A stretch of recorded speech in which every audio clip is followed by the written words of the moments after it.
Let me let this thing count down a little bit. As I'm on, is the tape rolling? Is we rolling? Hey y'all, good morning, good afternoon, good night, whenever you might end up catching this live stream. But I wanted to get on here and talk to y'all about Bel Air because I finished watching it. Did y'all watch Bel Air? Bel Air is on season 2. I think that was episode 10.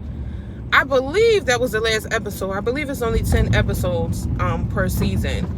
But I feel like they definitely need more because I definitely love that show. Like, I don't know how that show ended up only on Peacock and not on TV. But it's probably because of the way black people are portrayed on there. And, you know, I kind of feel like there's nobody really being portrayed in that type of light currently on TV with any of the black shows. Not any of the black shows that I watch anyway. Because I try to check them all out and see, you know, I try to give them a play, check them out and see. But, you know, a lot of times you cut these black shows on, it's full of drama that you can't learn nothing from. And it just gives you a bad vibe, make you want to go step to people and punch people in the face. And it's just, all the time, it's not good. But Bel Air, honey, that is my show.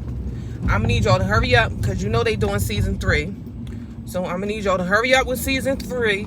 And y'all need to add like 3 more episodes. Make it like a 13 episode season. But anyway, it's all about Carlton the crackhead, honey. Did y'all see Carlton the crackhead on there?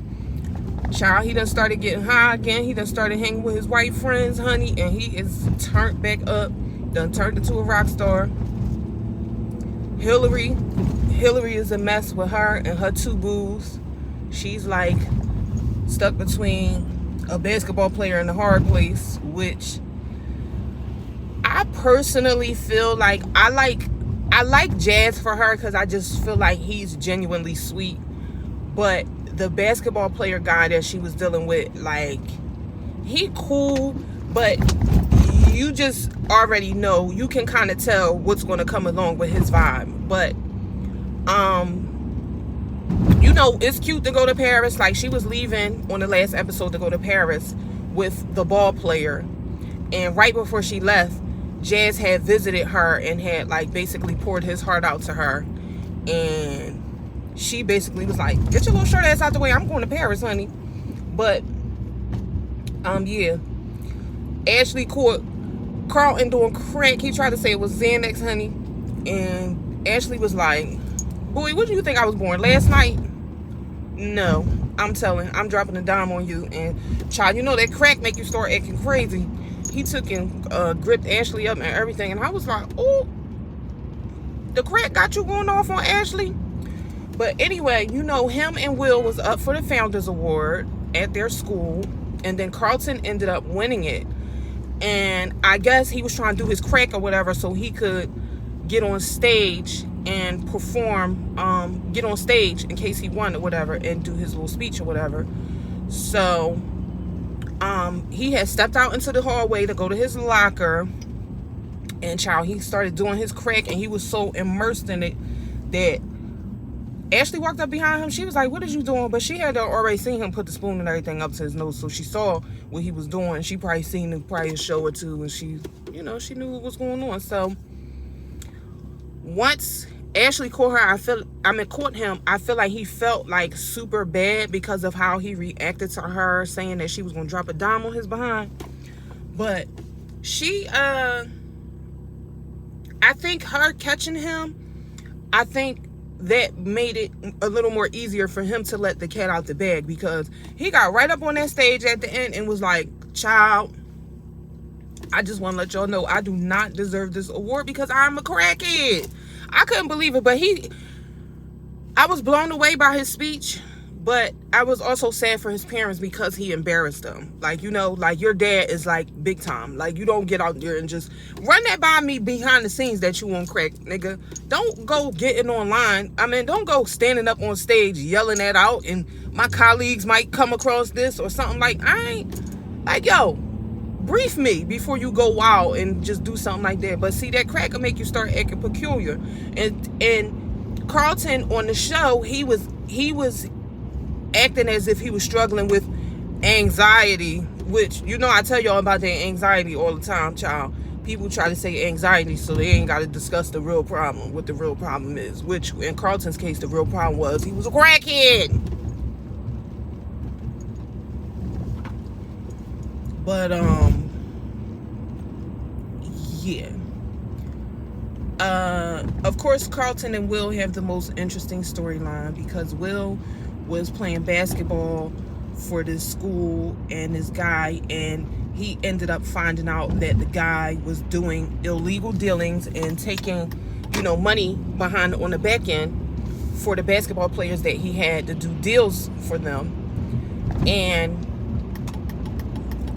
basically, when Will found out, he was having a hard time with it, but the boys that he was playing with was like, look, nigga, I understand what you saying about, you know, him doing all of this stuff illegal, whatever, but look, we don't live in Bel Air. We not from Bel Air, sweetheart. We from the ghetto. Look, we gotta do what we gotta do. So, in the end, what ended up happening was he seeked Will out because he knew that his uncle was a lawyer and that he could use him to get out of this little shenanigan that he had going on with his old hood business partners. Because, you know, when you link up with a hood business partner, sometimes they be so hood and so ghetto and they don't let that stuff go. Like, even after the money start rolling and they still just want to do stuff in a ghetto fashion. But, child, Uncle Phil and Jeffrey rolled up on this guy and made him sign that paperwork. And Jeffrey is a gat. Like, Jeffrey is that hammer. Jeffrey is the butler. I hope he getting 2 salaries because Jeffrey is the butler and he's the squeeze. Like, he's the muscle for everything. Like, the man, they was having a meeting with the guy from the streets, and he walked away from Uncle Phil and was acting like he wasn't trying to sign his paperwork. And he went to walk out that door. Jeffrey stood right in the door. He said, I don't think this conversation over. Jeffrey was giving him the look too, like, nigga, don't make me raise up on you. I was like, go ahead, Jeffrey. Show him what time it is. But yeah, that's a really great show. I really love Bel Air. If y'all not watching that, y'all best get with the program, honey. And if y'all know of any other shows that's like, you know, classy and like, you know, a good black show, comment below and let me know, because I don't like all that poverty. I don't like all that extra overly done drama. Like, I tried to watch all the Queensmen and it was just giving me a headache. Like, some of that Tyler Perry stuff, child, I don't know who his target audience is or who he thinks wants to see all of this outrageous stuff that he put out there, but I'm not that outrageous of a black person that I want to see stuff like that. And then it's just like back in the day shows, like say for instance like a Good Times. Like, I hated Good Times. Like, the only thing that slapped about that joint was the chorus. I mean, was the theme song. Ain't we lucky we got 'em? The rest of that stuff they can keep, honey. They was too poor to be alive. Like, y'all ain't never going to see a win. Like, y'all ain't never going to get a W in the projects. Like, I don't know what it's like to be in the projects, because that wasn't my swing. But Jesus Christ, like, the dad, he found the bread. You got lucky. That was your lucky day. You turned the money in when you was from the projects. You trying to be a good person and you in the projects? Nah, it gotta be a better way. I couldn't take that show. Like, I could not stomach that show. Like, between the mom, and that next situation, I couldn't take it. That wasn't my thing. But yeah, I don't like to see no old poor black people, because I could see that on the street, and I don't need to see that. I don't want to see that on TV. But yeah, check that Bel Air out, y'all. That's a really good show. And they is really shading us not putting that on TV. And I guess, I don't know, because they don't mess with Will Smith like that.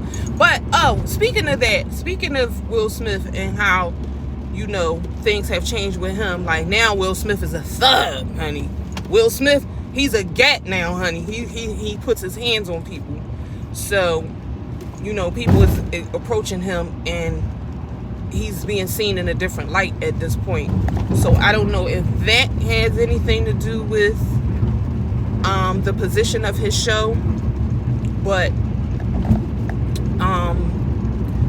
I wanted to talk about on Bel Air as far as how well he captured the essence of how Philly guys are, and how somebody really do need to shake these Philly dudes and be like, yo, you don't have to be tough. You don't have to be that guy. Like, I know that we come up in a rough environment, like, and Philly is rough. Like, you gotta have wits out here. You gotta be smart. And I'm talking about, you need to be book smart and street smart out here. Like, it be a lot going on in Philly, but Philly guys are like hecklers, and they never stop. They never shut up. They're instigators. Like, and you know, Jazz was telling Will, like, look, he on the basketball court cursing this grown man out. I mean, he was giving him a stick. And then Jazz was telling him, like, look, why are you doing all of that? Like, whatever this is that you're doing, why don't you stop it? You don't have to do that. Like, you're not in, like, you're in Bel Air. You're not in the ghetto. Act accordingly. But it's just like, you gotta know when to turn that on. Like, you gotta be able to turn that on and off. Like, yeah, I can get with the hood, but I can also get with Bel Air too. Like, what's up? Give me my wine and cheese, because I would prefer Bel Air anyway. I'll take Bel Air over the hood any day.